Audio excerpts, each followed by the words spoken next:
നാശം, എൻ്റെ ഈ വക കാര്യങ്ങൾക്ക് വേണ്ടി കൂടിയാണ് നിന്നെ കെട്ടിക്കൊണ്ടുവന്നത്. എന്നിട്ടിപ്പോൾ അവൻ ദേഷ്യത്തിൽ പറഞ്ഞപ്പോൾ അവനെ തടഞ്ഞ അവളുടെ കൈകൾ അയഞ്ഞു. ഞാൻ ഏട്ടനെ വിലക്കാറുണ്ടായിരുന്നില്ലല്ലോ, ഇതിപ്പോൾ ഞാൻ പ്രഗ്നൻ്റ് ആയതുകൊണ്ടല്ലേ? രേവതി സങ്കടത്തോടെ ചോദിച്ചപ്പോൾ നിഖിൽ അവളെ തുറിച്ചു നോക്കി. നിന്നോട് ഞാൻ ആദ്യമേ പറഞ്ഞതല്ലേ ഗർഭമൊന്നും ഇപ്പോൾ വേണ്ട എന്ന്? നിനക്കല്ലേ പ്രസവിക്കണമെന്ന് നിർബന്ധമുണ്ടായിരുന്നത്? അവൻ കിടക്കയിൽ നിന്ന് എഴുന്നേറ്റുകൊണ്ട് ദേഷ്യത്തോടെ ചോദിച്ചപ്പോൾ അവൾ പകപ്പോടെ അവനെ നോക്കി. എന്നായാലും ഒരു കുഞ്ഞ് വേണ്ടതാണല്ലോ, നമ്മുടെ പ്രണയത്തിൻ്റെ അടയാളം തന്നെയല്ലേ ഈ കുഞ്ഞ്. എന്നിട്ടും അതിനെ ഒഴിവാക്കാൻ പറയാൻ ഏട്ടൻ എങ്ങനെയാണ് തോന്നുന്നത്? അവൾ സങ്കടത്തോടെ ചോദിക്കുമ്പോഴും നിഖിലിന് ദേഷ്യം തന്നെയായിരുന്നു. നീ വെറുതെ ഓവർ സെൻറ്റിമെൻ്റ് പറയാതെ മര്യാദയ്ക്ക് കിടക്കാൻ നോക്ക്. എനിക്കാണെങ്കിൽ ഇപ്പോൾ നല്ല മൂഡാണ്. ഈ സമയത്ത് ലൈംഗിക ബന്ധം പാടില്ല എന്നൊന്നും ഡോക്ടർ പറഞ്ഞിട്ടില്ലല്ലോ? അവൻ ചോദിച്ചപ്പോൾ അവൾക്ക് സങ്കടം വരുന്നുണ്ടായിരുന്നു. ഏട്ടൻ ഈ പറയുന്ന മൂടും താല്പര്യവുമൊക്കെ എനിക്കും തോന്നണ്ടേ? സത്യം പറഞ്ഞാൽ എനിക്ക് പേടിയാണ് തോന്നുന്നത്. ഏട്ടൻ കാണിച്ചു കൂട്ടുന്ന പരാക്രമത്തിനിടയിൽ എൻ്റെ കുഞ്ഞിനെന്തെങ്കിലും പറ്റുമോ എന്ന് എനിക്ക് നല്ല പേടിയുണ്ട്. അവൾ അതുകൂടി പറയുമ്പോൾ അവന് ദേഷ്യം വർദ്ധിക്കുകയാണ് ചെയ്തത്. എന്തു പറഞ്ഞാലും കുഞ്ഞ്, കൊച്ച് എന്ന് പറഞ്ഞ് ന്യായീകരണം നിരത്താനല്ലാതെ നിന്നെക്കൊണ്ട് എന്തിനു കൊള്ളാം? അവൻ ചോദിച്ചപ്പോൾ അവൾക്ക് സങ്കടം തോന്നി. അവളുടെ കണ്ണുകൾ നിറഞ്ഞൊഴുകാൻ തുടങ്ങി. എന്നാൽ അത് വകവയ്ക്കാതെ അവളെ ബലമായി കിടക്കയിലേക്ക് കിടത്തിക്കൊണ്ട് അവൻ അവൾക്ക് മേലെ ചേക്കേറി. കഴിയുന്നതുപോലെയൊക്കെ പ്രതിഷേധിക്കാൻ ശ്രമിച്ചിട്ടും അതിന് തോറ്റുകൊടുക്കാനും തയ്യാറല്ലാത്തതുപോലെ അവൻ അവൾക്ക് മേലെ ആധിപത്യം സ്ഥാപിച്ചു. അവൾക്ക് ശ്വാസം മുട്ടുന്നുണ്ടായിരുന്നെങ്കിലും എത്രയൊക്കെ എതിർക്കാൻ ശ്രമിച്ചിട്ടും അവനും യാതൊരു ഭാവവ്യത്യാസവും ഇല്ലാതെ അവൻ്റെ ആവശ്യം നടത്തിയെടുത്തു. വസ്ത്രങ്ങൾ അഴിഞ്ഞു മാറുമ്പോഴും ശരീരം ഉലയുമ്പോഴുമൊക്കെ തൻ്റെ കുഞ്ഞിന് എന്തെങ്കിലും സംഭവിക്കുമോ എന്ന ആദിയിൽ അവളുടെ കൈകൾ വയറ്റിൽ ചുറ്റിപ്പിടിച്ചിരുന്നു. അവൻ്റെ ആവശ്യം നടത്തിയതിനു ശേഷം അവൻ മുണ്ടുമുറുക്കിയെടുത്തുകൊണ്ട് തിരിഞ്ഞു കിടക്കുമ്പോൾ അവൾ തൻ്റെ അവസ്ഥയോർത്ത് കണ്ണീർ വാർക്കുകയായിരുന്നു. രേവതിയുടെയും നിഖിലിൻ്റെയും പ്രണയവിവാഹമായിരുന്നു. കോളേജിൽ പഠിക്കുന്ന സമയം മുതൽ രണ്ടുപേരും തമ്മിൽ അടുപ്പമുണ്ടായിരുന്നു. അതാണ് ഒരു വിവാഹത്തിലേക്ക് വന്നെത്തിയത്. വീട്ടുകാർക്ക് ചെറിയ രീതിയിൽ എതിർപ്പുകൾ ഉണ്ടായിരുന്നെങ്കിലും രണ്ടുപേരുടെയും അടുപ്പവും സ്നേഹവും കണ്ടപ്പോൾ തങ്ങളുടെ മക്കൾക്ക് ഇതിലും മികച്ച ബന്ധം കിട്ടാൻ പോകുന്നില്ല എന്നുള്ള ചിന്ത രണ്ടു വീട്ടുകാരിലുമുണ്ടായി. അങ്ങനെയാണ് വീട്ടുകാർ തന്നെ മുൻകൈയെടുത്ത് രണ്ടുപേരുടെയും വിവാഹം നടത്തിക്കൊടുത്തത്. വിവാഹം കഴിഞ്ഞ ആദ്യ നാളുകളൊക്കെ അവർക്ക് സ്വർഗതുല്യമായിരുന്നു. ഒരു കൊച്ചുകുഞ്ഞിനെ പരിപാലിക്കുന്നത് പോലെ തന്നെയാണ് നിഖിൽ അവളെ കൊണ്ടു നടന്നത്. പക്ഷേ അവന് അമിതമായുള്ള ലൈംഗിക താല്പര്യം മാത്രമായിരുന്നു അവൾക്കുണ്ടായിരുന്ന ഒരേ ഒരു പ്രശ്നം. ഒരുപക്ഷെ കല്യാണം കഴിഞ്ഞ സമയത്തുള്ള താല്പര്യമായിരിക്കാം എന്നു കരുതി അവൾക്ക് അതപ്പോൾ ഒരു പ്രശ്നമായി തോന്നിയതുമില്ല. എന്നാൽ മാസങ്ങൾ കഴിഞ്ഞിട്ടും അവൻ്റെ പ്രവൃത്തികൾ മാറ്റമില്ലാതെ വന്നപ്പോൾ അവൾക്ക് ചെറിയ അസ്വസ്ഥതകൾ തോന്നിത്തുടങ്ങി.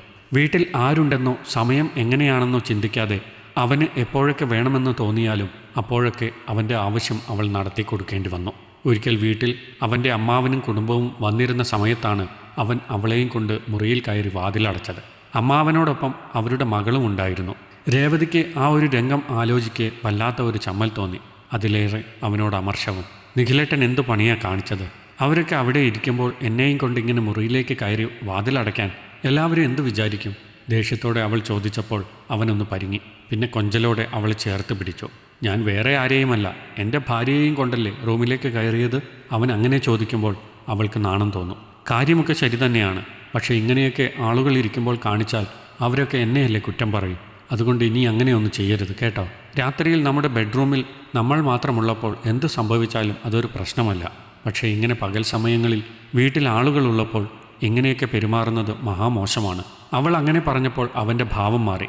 എനിക്ക് കിട്ടേണ്ടത് കിട്ടേണ്ട സമയത്ത് തന്നെ കിട്ടണം, അല്ലാതെ നിനക്ക് തോന്നുമ്പോഴല്ല ഞാൻ വരേണ്ടത്. നിനക്കത് പറ്റില്ലെങ്കിൽ പറയണം. മറ്റെന്തെങ്കിലും വഴിയുണ്ടോ എന്ന് ഞാൻ ഒന്ന് നോക്കട്ടെ. അവൻ ദേഷ്യത്തോടെ അങ്ങനെ പറഞ്ഞപ്പോൾ അവൾ പകച്ചുപോയി. താനില്ലെങ്കിലും അവൻ മറ്റു മാർഗങ്ങൾ തേടും എന്നൊരു ഘട്ടത്തിലേക്കാണ് കാര്യങ്ങൾ പോകുന്നത് എന്നറിഞ്ഞപ്പോൾ അവൾക്ക് അവൻ്റെ മേൽ സ്വാർത്ഥത തോന്നി. അവൻ തന്നെ വിട്ട് മറ്റൊരു ലോകത്തേക്ക് ഒരിക്കലും പോകാൻ പാടില്ല എന്നൊരു തോന്നൽ. അതുകൊണ്ട് തന്നെ ഏതു സമയത്താണെങ്കിലും അവനെ തൃപ്തിപ്പെടുത്താൻ മാത്രമേ അവൾ ശ്രമിച്ചിട്ടുള്ളൂ.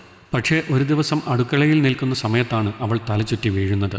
അമ്മയും അച്ഛനും ഒക്കെ ഒപ്പമുണ്ടായിരുന്നെങ്കിലും അവൾക്ക് ചെറിയൊരു ഭയം തോന്നി. ആശുപത്രിയിൽ കൊണ്ടുപോയപ്പോഴാണ് അവർ ഒരു സന്തോഷവാർത്ത അറിയുന്നത്. അവൾ പ്രഗ്നൻ്റ് ആണ്.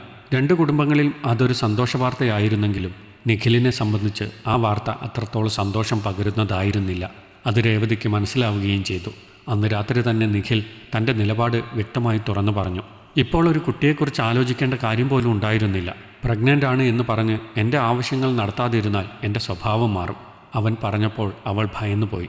ഈ സമയത്ത് അങ്ങനെയൊന്നും പാടില്ലെന്ന് ഡോക്ടർ പറഞ്ഞിട്ടുണ്ട്. 3 മാസമെങ്കിലും റെസ്റ്റ് വേണം എന്നാണ് പറഞ്ഞിരിക്കുന്നത്. മടിച്ചു അവൾ തുറന്നു പറഞ്ഞു. അവൾ പ്രതീക്ഷിച്ചതുപോലെ അവന് അനിയന്ത്രിതമായി ദേഷ്യം വരുന്നതും ദേഷ്യം അടക്കാനായി ഡോറിൽ കൈകൊണ്ടിടിക്കുന്നതുമൊക്കെ അവൾ ശ്രദ്ധിച്ചു. പക്ഷേ ഒന്നും ചെയ്യാനില്ലാതെ കണ്ണീർ വാർക്കാനല്ലാതെ മറ്റൊന്നിനും അവൾക്ക് കഴിയില്ലായിരുന്നു. പതിയെ അവൻ അവൻ്റെ ദേഷ്യമടക്കി. പിന്നീട് അവൻ്റെ കാത്തിരിപ്പ് മുഴുവൻ ആ 3 മാസങ്ങൾ കഴിഞ്ഞു കിട്ടാനായിരുന്നു.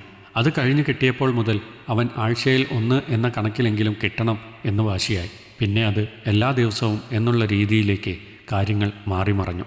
അവളുടെ അവസ്ഥയോ ആരോഗ്യമോ അവനൊരു പ്രശ്നമേ ആയിരുന്നില്ല. ഒരു രാത്രിയിൽ അവൻ്റെ ബഹളങ്ങൾക്കിടയിലാണ് അവൾക്ക് അനിയന്ത്രിതമായി രക്തസ്രാവം ഉണ്ടാകുന്നത്. അത് കണ്ട് അവൻ വല്ലാതെ ഭയന്നുപോയി. അവളെയും കൊണ്ട് ആശുപത്രിയിലേക്ക് ഓടുമ്പോഴും അവൻ്റെ കണ്ണുകൾ നിറയുന്നുണ്ടായിരുന്നു. പക്ഷേ ആശുപത്രിയിൽ ചെന്ന് കഴിഞ്ഞപ്പോഴാണ് അവളുടെ അവസ്ഥ എത്രത്തോളം ദയനീയമാണ് എന്ന് അവന് തന്നെ മനസ്സിലായത്. ഓപ്പറേഷൻ തിയേറ്ററിലേക്ക് ഷിഫ്റ്റ് ചെയ്യുകയും മണിക്കൂറുകൾക്കുള്ളിൽ കുഞ്ഞിനെ പുറത്തെടുക്കുകയും ചെയ്തു. പക്ഷേ അപ്പോഴേക്കും രക്തസ്രാവം നിയന്ത്രിക്കാൻ കഴിയാതെ അവൾ ഈ ലോകം വിട്ടുപോയി കഴിഞ്ഞിരുന്നു. കുഞ്ഞിനെ അവൻ്റെ കയ്യിൽ ഏൽപ്പിക്കുമ്പോഴും അതിൻ്റെ മുഖത്തേക്ക് പോലും നോക്കാൻ അവന് കഴിഞ്ഞില്ല. പകരം തൻ്റെ പ്രവൃത്തി ദോഷം കൊണ്ട് നഷ്ടമായ തൻ്റെ പാതിയെ ഓർത്ത് അവൻ്റെ ഉള്ളം വേദനിക്കുകയായിരുന്നു. ഈ കഥ നിങ്ങൾക്കിഷ്ടമായെങ്കിൽ ലൈക്ക് ചെയ്യൂ. നിങ്ങളുടെ അഭിപ്രായങ്ങൾ കമൻ്റായി രേഖപ്പെടുത്തൂ. കൂടുതൽ കഥകൾ കേൾക്കാൻ ഈ ചാനൽ സബ്സ്ക്രൈബ് ചെയ്യൂ.